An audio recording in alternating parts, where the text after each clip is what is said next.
Baraza limeidhinisha rasmi kutolewa kwa matokeo hayo. Kuhusu usajili na mahudhurio, jumla ya wanafunzi 1,583,686 walisajiliwa kufanya upimaji wa kitaifa darasa la 4, wakiwemo wasichana 818,673 sawa na 52%, na wavulana 765,013 sawa na 48%. Mahudhurio katika upimaji wa darasa la 4 yalikuwa 94% sawa na wanafunzi 1,490,377 katika shule za msingi 20,508. Aidha, wapo wanafunzi 93,309 sawa na 6% hawakufanya upimaji huu pamoja na kuwa walisajiliwa. Kwa upimaji wa kitaifa wa kidato cha pili, wanafunzi 889,264 walisajiliwa, wakiwemo wasichana 492,856 sawa na 55%, na wavulana 396,408 sawa na 45%.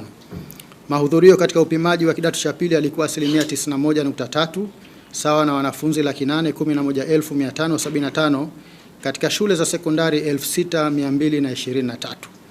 Aidha, wapo wanafunzi 77,689 sawa na 8.7 hawakufanya upimaji huu pamoja na kuwa tuliwasajili.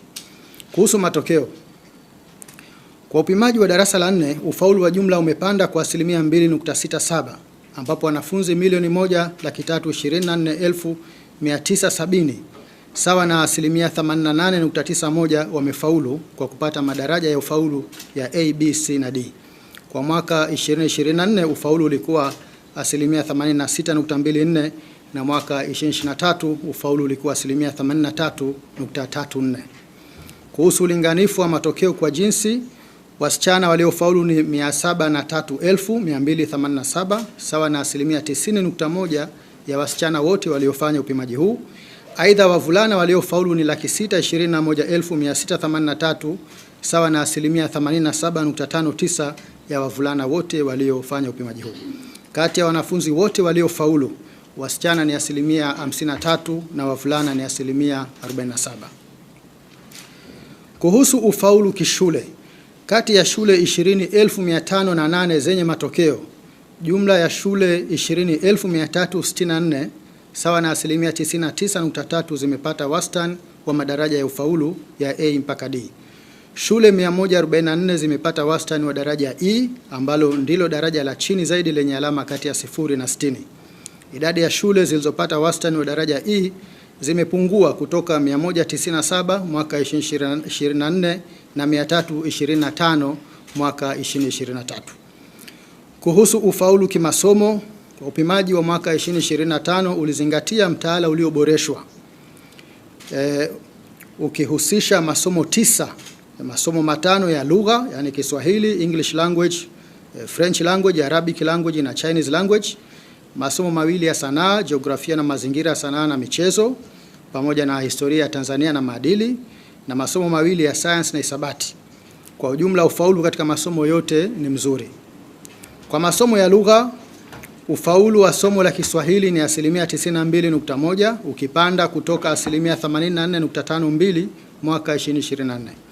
Ufaulu wa somo la English language ni 72.71 ukipanda kutoka 68.86 mwaka 2024. Kwa upande wa masomo ya lugha chaguzi, jumla ya wanafunzi 6,833 walifanya upimaji huu kwa mara ya kwanza, ambapo kwa somo la French language wamefaulu kwa 95.73, lugha ya Kiarabu kwa 80.45 na somo la Chinese language kwa 93.16. Kwa masomo ya science, takwimu zinaonyesha kuwa ufaulu wa somo la science ni 87.93 na somo la hisabati ni 81.44. Somo la hisabati limeendelea kuimarika kwa ngazi ya darasa la 4, kwani wanafunzi waliopata daraja E wamepungua kwa 10% na waliofaulu kwa daraja A wameongezeka kwa 10% ikilinganishwa na ufaulu wa mwaka 2024 ambao ulikuwa 71.4 na mwaka 23 ambao ulikuwa 54%. Kwa masomo ya sayansi ya jamii, ufaulu wa somo la jiografia na mazingira, sanaa na michezo ni 83.22 na somo la historia Tanzania na maadili ni asilimia 82.99. Kwa upande wa matokeo ya upimaji wa kitaifa wa kidato cha pili, mwaka 2025 baraza lilipima mitaala miwili, mtaala wa awali na mtaala ulioboreshwa ambao umepimwa kwa mara ya kwanza kwa wanafunzi wa mkondo wa amali.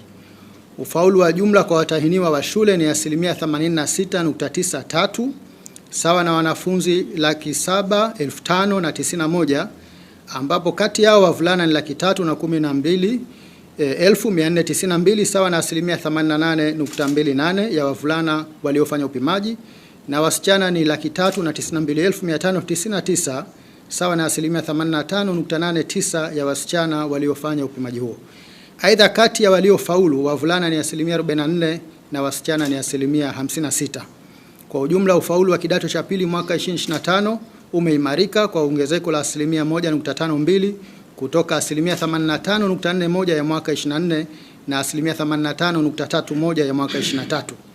Kwa kuzingatia mitaala, wanafunzi waliosoma kwa mtaala ulioboreshwa wamefaulu 1975, sawa na asilimia 89.85, na wanafunzi waliosoma mtaala wa awali wamefaulu 703,116, sawa na asilimia 86.93. Kwa kuzingatia ubora wa ufaulu, jumla ya watahiniwa 240,469, sawa na asilimia 29.64 waipata madaraja ya la kwanza mpaka la tatu. Mwaka 24 waliopata madaraja hayo walikuwa 239,707, sawa na asilimia 30.08, na mwaka 23 walikuwa 192,633, sawa na asilimia 27.73. Idadi ya wanafunzi waliopata division 1 mwaka 25 ni 78,309, sawa na asilimia 9.65. Waliopata division 1 mwaka 24 walikuwa 77,772, sawa na asilimia 9.76, na mwaka 23 walikuwa 58,180, sawa na asilimia 8.37. Kuhusu ufaulu kishule, jumla ya shule 6,198, sawa na asilimia 99.6 ya shule zote 6,223 zenye matokeo zimepata wastani wa daraja A mpaka D. Idadi ya shule zilizofaulu kwa daraja A zimeongezeka na kufikia 177 mwaka 25 kutoka 155 mwaka 24 na 96 mwaka 23. Kwa upande wa shule zilizopata daraja F ni 25 mwaka 2025, na mwaka 24 zilikuwa 27 na mwaka 23 zilikuwa 30. Kuhusu ufaulu kimasomo, kwa masomo ya sayansi jamii, ufaulu wa masomo ya history na geography ni wa wastani, ambapo history ni asilimia 56.29 na geography ni 57.52. Ufaulu wa somo la civics ni asilimia 35.1, ikiwa ni ongezeko la asilimia 2 kutoka 33.24 asilimia ya mwaka 2024. Kwa masomo ya lugha, ufaulu wa somo la Kiswahili ni 94.31 asilimia, English language ni asilimia 73.16. Mwaka 2024 ufaulu wa English language ulikuwa asilimia 74.58, na mwaka 23 asilimia 68.27, na mwaka 22 ulikuwa asilimia 60. Hivyo takwimu hizi zinaashiria kuwa somo la English language linaendelea kuimarika, kwani kwa kipindi cha miaka mitatu ufaulu wake umepanda kwa asilimia 13. Kwa upande wa sayansi asili, masomo ya physics, chemistry, biology na basic mathematics yana ufaulu ulio chini ya wastani kati ya asilimia 22.71 na asilimia 41.84. Somo la basic mathematics limeendelea kuimarika kwa kupanda kwa asilimia 4.03 na kufikia asilimia 22.87 ya mwaka 25 kutoka asilimia 18.85 ya mwaka 2024. Kwa masomo ya biashara, ufaulu wa bookkeeping na commerce umeendelea kuwa ni wa wastani kama ilivyokuwa mwaka 2024. Ufaulu wa somo la bookkeeping ni asilimia 41.19 na somo la commerce ni asilimia 44.21, ikiwa ni ongezeko la asilimia 0.44. Kuhusu hali ya ufaulu kwa wanafunzi wa mkondo wa amali ambao ulipimwa kwa mara ya kwanza mwaka 25, katika jumla ya shule za amali 48 zilizojisajili katika fani kuu 10 kati ya 15 zilizoainishwa katika mtaala ulioboreshwa. Katika upimaji huu, wanafunzi wa mkondo wa amali walipimwa katika fani mahsusi 42 zilizohusisha masomo 28 yaliyopimwa kwa vitendo. Jumla ya wanafunzi 2267 walisajiliwa, wakiwemo wavulana 1473 sawa na asilimia 65 na wasichana 794 sawa na asilimia 35. Kati yao wanafunzi 2199 sawa na asilimia 97 walifanya upimaji huo.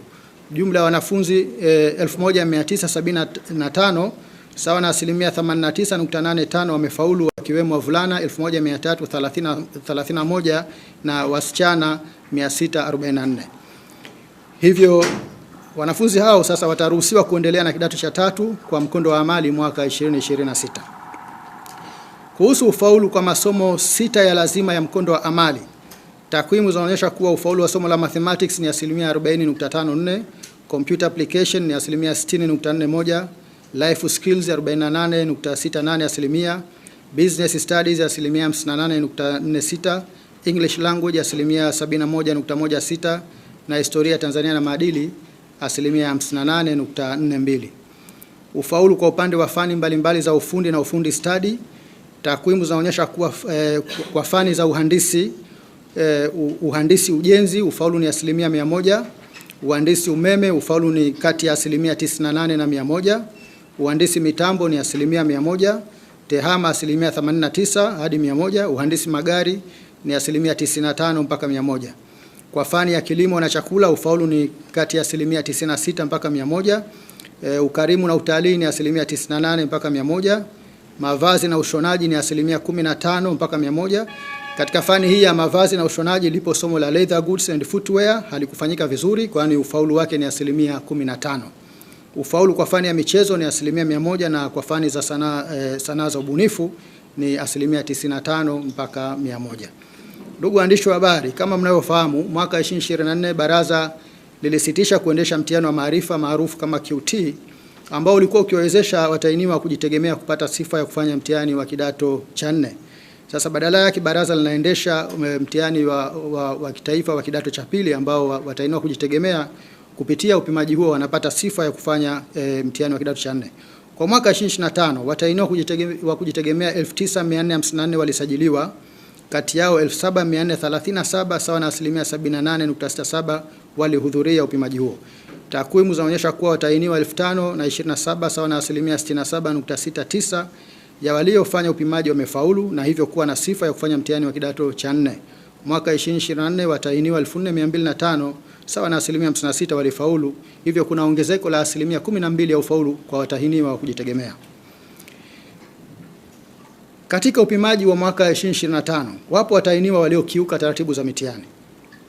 Hivyo baraza limefuta matokeo yote ya wanafunzi 41 waliofanya udanganyifu na 8 walioandika matusi kwenye karatasi zao za majibu katika upimaji wa kitaifa darasa la 4.